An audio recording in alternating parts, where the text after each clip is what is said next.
दोस्तों, प्रधानमंत्री नरेंद्र मोदी ने व्यक्तिगत रूप से अमेरिका की कितनी यात्राएं की हैं, इसकी जानकारी तो मुझे नहीं है। लेकिन भारत के प्रधानमंत्री के रूप में पिछले 11 सालों में उन्होंने अमेरिका की यूनाइटेड स्टेट्स ऑफ अमेरिका की कुल 10 यात्राएं की हैं। लेकिन इन 10 यात्राओं में जितना कवरेज उनको अमेरिका में नहीं मिला होगा, क्योंकि उनकी कवरेज दूसरे पेज, तीसरे पेज या बीच के पेज पर ही हुआ करती थी। कभी फ्रंट पेज पर नहीं याद आता है कोई बड़ी कवरेज उनकी हुई हो। लेकिन एक ऐसी घटना घटित हुई है, ऐसा कुछ एक लेख लिखा गया है कि मोदी जी का कवरेज फ्रंट पेज पर, न्यूयॉर्क टाइम्स के फ्रंट पेज पर बहुत ही विस्तृत कवरेज आई हुई है। और इस कवरेज के बारे में आपसे बात की जाएगी। दोस्तों नमस्कार, मैं हूं पीएन चतुर्वेदी और न्यूज़ कवर में आपका स्वागत है। और आपके सामने न्यूयॉर्क टाइम्स में छपी इस खबर के बारे में आपसे बात करना ज़रूरी है, क्योंकि जो इसमें निकला है, खासकर आरएसएस को लेकर, किस तरह से कैसा संगठन आरएसएस है, और विशेषकर क्रिसमस के दिन जो सांता क्लास की मूर्तियां तोड़ी गईं और जिनका कवरेज पूरी क्रिश्चियन दुनिया में हुआ होगा, मुस्लिम देशों में ना हुआ हो सकता है कम हुआ हो, लेकिन क्रिश्चियन कंट्रीज़ में इसकी कवरेज बहुत अधिक है कि भारत में ऐसा प्रतीत होता है कि माइनॉरिटीज़, जो अल्पसंख्यक समुदाय है, अब वह सुरक्षित नहीं है। तो इससे देश की विदेश नीति पर बड़ा फ़र्क पड़ता है।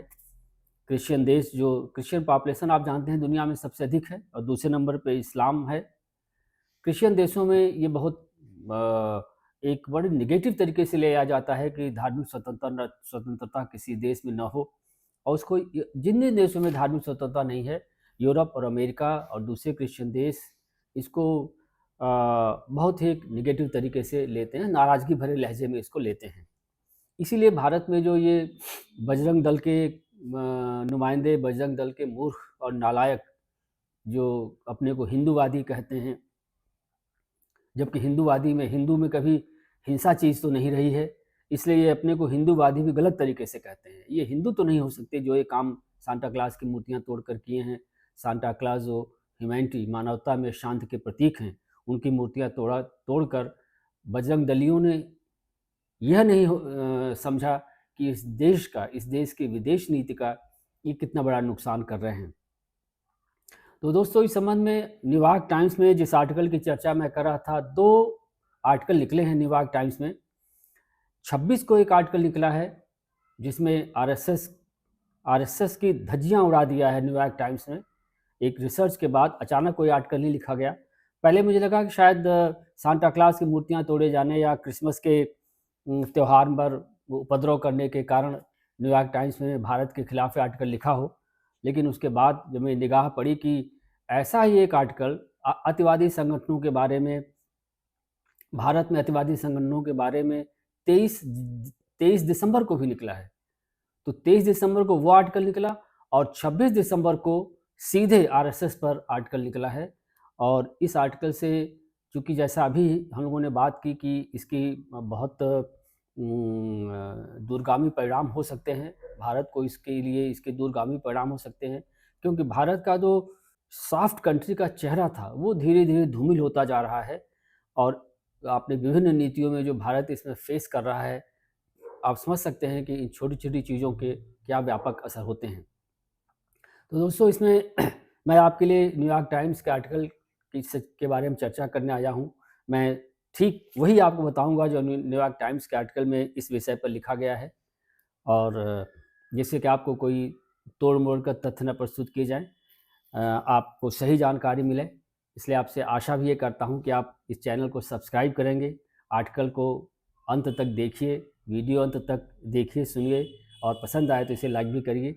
तो हम लोग आगे चलते हैं और अब ये सिर्फ चर्चा करते हैं कि न्यूयॉर्क टाइम्स में इस आर्टिकल को लेकर क्या लिखा गया है। तो दोस्तों, न्यूयॉर्क टाइम्स में, जैसे मैंने बताया, 2 आर्टिकल लिखे गए हैं। जिस आर्टिकल पर हम लोग चर्चा करेंगे ज़्यादा वो है जो 26 दिसंबर का आर्टिकल है। अब उसकी टाइटल थी from the shadows to power, how the Hindu right reshaped India. ये 26 दिसंबर का आर्टिकल है जिस पर हम लोग अभी पूरा जो न्यूयॉर्क टाइम्स में लिखा है, जो अमेरिका का सबसे बड़ा अखबार है, सबसे प्रेस्टिजियस अखबारों में एक है दुनिया का, उसने लिखा है। और दूसरा आर्टिकल जो 23 दिसंबर को लिखा गया था, उसका नाम है, उसकी टाइटल है youth hostels blood banks yoga, how one far right network spread across the world. ये आर्टिकल है जो 23 दिसंबर को निकला था। 26 वाले पे चर्चा करते हैं। उसमें न्यूयॉर्क टाइम्स क्या कहता है उसी की भाषा में मैंने आपके समक्ष प्रस्तुत किया है। न्यूयॉर्क टाइम्स अपने लेख की शुरुआत करते हुए इस बात से ये लिखता है, शुरुआत करते हुए कि आरएसएस एक अतिवादी दक्षिणपंथी संस्था, दक्षिणपंथी ऑर्गेनाइजेशन है और पिछले 100 साल से भारत को एक हिंदू फर्स्ट नेशन बनाना चाहता है तथा प्रधानमंत्री मोदी इसी अतिवादी संगठन के सदस्य हैं। ये उसकी शुरुआत है आर्टिकल की दोस्तों। अखबार लिखता है कि आरएसएस एक गुप्त और रहस्यमयी संगठन की तरह प्रारंभ हुआ, जिसका उद्देश्य भारत को एक चरमपंथी हिंदूवादी राष्ट्र बनाना था। मुस्लिम और कॉलोनियल शासकों के लंबे इतिहास के बाद हिंदू प्राइड को जगाना भी था। अखबार यह भी कहता है कि इसके फाउंडिंग फादर्स और प्रारंभिक नेतृत्व ने 1930-1940 के दशकों में यूरोप के फासिस्ट नेताओं से खुली प्रेरणा इसके लिए थी। इसका डायरेक्ट इंस्पिरेशन वहाँ से लिया था। गांधी जी की हत्या के बाद तथा उसके बाद भी इस संगठन ने कई प्रतिबंध झेले, लेकिन आज यह दुनिया के दक्षिणपंथी संगठनों में सबसे बड़ा है। मोदी के 10 साल से अधिक के शासन के बाद आरएसएस सेकुलर इंडिया जो सेकुलर है, उस इंडिया को एक Hindu first nation, Hindu first राष्ट्र बनाने के अपने सपने के करीब पहुंचता जा रहा है। न्यूयॉर्क टाइम्स आगे लिखता है दोस्तों कि न्यूयॉर्क टाइम्स के जो ये लेख है, न्यूयॉर्क टाइम्स के इस लेख के अनुसार आरएसएस भारत की विभिन्न संस्थाओं में इस कदर अपनी जड़ें जमा चुका है कि मोदी के जाने के बाद भी यह एक मजबूत ताकत के रूप में बना रहेगा।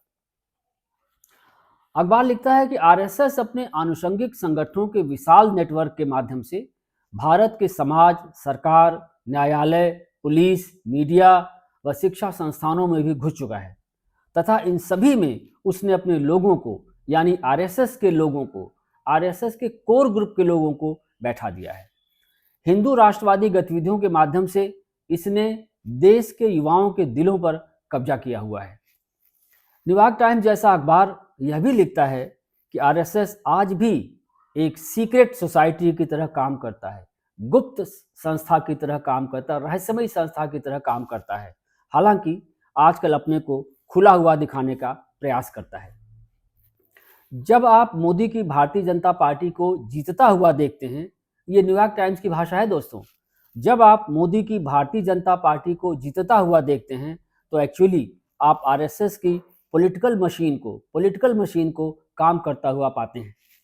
और जब आप मुस्लिम मोहल्लों में हिंदू अतिवादियों नहीं, उसने अतिवादी शब्द का प्रयोग किया है इसलिए उसे अतिवादी पढ़ा जाए, और जब आप मुस्लिम मोहल्लों में हिंदू अतिवादियों को मार्च करता हुआ देखते हैं या चर्चेज में तोड़फोड़ करता हुआ देखते हैं, तो ये एक्चुअली आरएसएस के ही लोग या आरएसएस से जुड़े हुए लोग होते हैं जो हिंदू फर्स्ट का अपना दृष्टिकोण दिखा रहे होते हैं। आरएसएस के राजनीतिक प्रभाव ने 1.4 बिलियन 140 करोड़ लोगों के इस देश को धार्मिक नफरत के आधार पर पहले से कहीं ज्यादा बांट दिया है, क्योंकि आरएसएस के सिद्धांतों के अनुसार इंडिया के 20 करोड़ मुसलमान व क्रिश्चियन विदेशी आक्रांताओं की संतानें हैं, जिनको उन्हें यहाँ सही जगह दिखाना जरूरी है। अखबार लिखता है कि इस ग्रुप में ढेर सारे आनुषंगिक संगठन हैं। आनुषंगिक संगठन मतलब कि आरएसएस के वो संगठन जो डायरेक्ट आरएसएस तो नहीं है, लेकिन आरएसएस से जुड़े हुए हैं और आरएसएस की कमांड से कंट्रोल होते हैं और आरएसएस की विचारधारा को आगे बढ़ाते हैं। इस ग्रुप में ढेर सारे आनुषंगिक संगठन हैं। एक बृहद स्टूडेंट्स यूनियन, ट्रेड यूनियन, किसान संगठन, किसान यूनियन, धार्मिक व चैरिटी के भी संगठन कार्यरत हैं। ये आनुषंगिक संगठन आरएसएस के हिंदू एजेंडा को हमेशा सर्वोपरि रखते हैं, हालांकि ये ऑर्गेनाइजेशन हमेशा टॉप से ही कमांड लेते हैं। अखबार यहाँ तक आरोप लगाता है। अब दोस्तों, अब अखबार कुछ आरोप भी लगा रहा है आरएसएस की कार्यप्रणाली और आरएसएस के ऊपर अखबार न्यूयॉर्क टाइम्स यहाँ तक आरोप लगाता है कि संविधान की सेकुलर विचारधारा के विपरीत होने के कारण यह संगठन अपने कार्यकलापों को बहुत कम पारदर्शिता व अकाउंटेबिलिटी के साथ चलाता है। बहुत कम पारदर्शिता व अकाउंटेबिलिटी के साथ चलाता है। इसके पास अपने संगठन को संचालित करने का कोई डिटेल्ड रिकॉर्ड नहीं है। ये तो भारत में भी लोग कहते हैं कि आरएसएस के पास कोई रिकॉर्ड नहीं है। आरएसएस खुद कहता है कि उसके पास कोई खाता तक नहीं है। आरएसएस अपनों को एनजीओ भी नहीं कहता, लेकिन वो तो मोदी जी हैं जो आरएसएस को एनजीओ कहते हैं। तो अखबार न्यूयॉर्क टाइम्स क्या कहता है दोस्तों कि यह संगठन अपने कार्यकलापों को बहुत कम पारदर्शिता व अकाउंटेबिलिटी के साथ चलाता है। इसके पास अपने संगठन को संचालित करने का कोई डिटेल रिकॉर्ड नहीं है। इसने अपने ढेर सारे छोटे बड़े संगठनों के माध्यम से विशाल संपत्ति इकट्ठा कर ली है। विशाल संपत्ति इकट्ठा कर ली है आरएसएस ने, ये न्यूयॉर्क टाइम्स का कहना है। और न्यूयॉर्क टाइम्स ने यह भी कहा है कि यह आर्टिकल उसने लगभग 2 साल की रिसर्च के बाद तैयार किया है। आगे इसकी चर्चा हम करेंगे। अखबार ने कहा है कि आरएसएस के संगठन को समझने के लिए न्यूयॉर्क टाइम्स ने संगठन के नेताओं से बातचीत की है, इनके कार्यक्रमों को अटेंड किया है तथा जमीनी इकाइयों से भी मुलाकात की है। मतलब उसने इन सबसे मुलाकात करने के बाद ही यह आर्टिकल लिखा है। बहुत ही गंभीर आरोप लगाते हुए अखबार लिखता है कि आरएसएस के कार्यकर्ता धार्मिक पहचान के आधार पर पब्लिक लाइफ को कंट्रोल करते हैं। धार्मिक पहचान के आधार पर पब्लिक लाइफ को कंट्रोल करते हैं और मुस्लिम व्यापारियों का आर्थिक बायकॉट भी करते हैं, जो सही बात है। आप देखें ये कोई गलत नहीं इसमें। हिंदू त्योहारों को ये लोग शौर्य प्रदर्शन के रूप में देखते हैं। क्रिश्चियन धर्म में जबरिया धर्म परिवर्तन कराए जाने के आरोप में इन्होंने चर्चों पर आक्रमण कर तबाही मचाई है। क्रिसमस के त्यौहार को तहस नहस किया है और मुसलमानों की कब्रों को अनावश्यक खुदवाया है। ये सब न्यूयॉर्क टाइम्स कह रहा है। इन्होंने अंतर धार्मिक संबंधों का आरोप लगाकर युवा जोड़ों को ट्रेनों से खींचा है, ट्रेनों से बाहर खींचा है और गौमांस लेकर चलने के आरोप में लोगों की लिंचिंग तक की है। न्यूयॉर्क टाइम्स लिखता है कि आरएसएस के प्रारंभिक नेतृत्व के सामने, जो डॉक्टर हेडगवार गोलवलकर जी का समय था और जो प्रारंभ के नेता थे, उन प्रारंभिक नेतृत्व के सामने लड़ाई बिल्कुल स्पष्ट थी कि भारत को एक हिंदू पहचान का देश बनाना है। एमएस गोलवलकर जो आरएसएस के दूसरे सरसंघचालक रहे तथा सबसे अधिक लंबे समय तक रहने वाले मुखिया रहे हैं, उन्होंने 1939 में अपनी एक किताब में हिटलर का उदाहरण देते हुए लिखा। बड़ा ही आश्चर्यजनक है, बड़ा ही दुखद ये संदर्भ है जो न्यूयॉर्क टाइम्स लिखता है, मैं आपको बता रहा हूँ। उन्होंने 1939 में अपनी एक किताब में हिटलर का उदाहरण देते हुए लिखा कि हिटलर द्वारा ज्यूज का नरसंहार कराने से यह सिद्ध होता है कि विभिन्न कल्चर्स और रेसेस को एक साथ नहीं रखा जा सकता है। उन्होंने कहा कि गैर हिंदुओं के इंडिया में रहने का एक ही तरीका हो सकता है कि वे यानी गैर हिंदू, कि गैर हिंदू हिंदू राष्ट्र को स्वीकार करें और कोई भी मांग न करें, यहाँ तक कि नागरिक अधिकारों की मांग भी न करें। इसके साथ ही दोस्तों 23 तारीख का आर्टिकल भी है।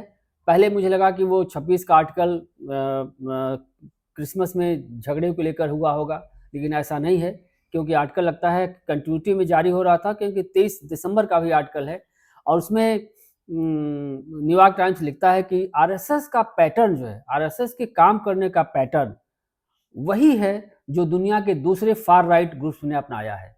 मतलब कोई अंतर नहीं है आरएसएस के कार्यप्रणाली में और दूसरे जो फार राइट ग्रुप्स हैं, ऑर्गेनाइजेशन हैं दुनिया में। वो उदाहरण भी देता है। उदाहरण के लिए बुद्धिस्ट अस्मिता के लिए म्यांमार में जो बुद्धिस्ट मोनेस्ट्रीज के नेटवर्क हैं, उन्होंने ऐसा ही काम किया है। लेटेस्ट में हंगरी में विक्टर ऑर्बन की जो फिदेस पार्टी है, उसने अपनी सिविल सोसाइटियों के नेटवर्क से चुनावी समर्थन पाया है, चुनावों में समर्थन पाया है। और बहुत दूर न जाएं, अभी डोनाल्ड ट्रंप के चुनाव को देख लिया जाए तो खुद अमेरिका में जिन संस्थाओं ने हेरिटेज फाउंडेशन प्रोजेक्ट 2025 का साथ दिया, वही लोग, उन्हीं लोगों ने मागा, मेक अमेरिका ग्रेट अगेन को आगे बढ़ाया। उन्हीं लोगों ने मागा को भी आगे बढ़ाया और डोनाल्ड ट्रंप को राष्ट्रपति बनने का मौका दिया। डोनाल्ड ट्रंप आज अगर यूनाइटेड स्टेट्स के राष्ट्रपति हैं तो आप जानते हैं कि मागा की मुहिम की वजह से वे राष्ट्रपति हैं, और मागा की कैप लगा के भी चलते हैं आज भी। डोनाल्ड ट्रंप मागा के चैंपियन समर्थक भी हैं। और इसके बाद न्यूयॉर्क टाइम्स कहता है दोस्तों अपने आर्टिकल के में कि हम पूरी दुनिया में ऐसे अतिवादी दक्षिणपंथी संगठन, पूरी दुनिया में ऐसे अतिवाद को अपनाने वाले दक्षिणपंथी ऑर्गेनाइजेशन प्रजातांत्रिक मूल्यों व प्रजातंत्र को कमज़ोर करते हैं। तो दोस्तों ये आर्टिकल न्यूयॉर्क टाइम्स में जो छपा है ये हमें इसको गंभीरता से लेना चाहिए। ये इतनी आसान बात नहीं है। ये आर्टिकल छपने के बहुत रिपरकशंस होंगे, इसकी विदेश नीति पर प्रभाव पड़ेगा। भारत से दूसरे देशों के संबंधों में जो मिठास थी, जो एक बहुत ही मधुर संबंध थे, उनमें खटास आ सकती है, क्योंकि इतने बड़े अखबारों के आर्टिकल को इंडिया में इग्नोर किया जा सकता है, लेकिन यूरोप और अमेरिका के देश न्यूयॉर्क टाइम्स के आर्टिकल्स को इग्नोर नहीं करते। धन्यवाद दोस्तों, चैनल को सब्सक्राइब करिए, लाइक करिए। आपका शुक्रिया।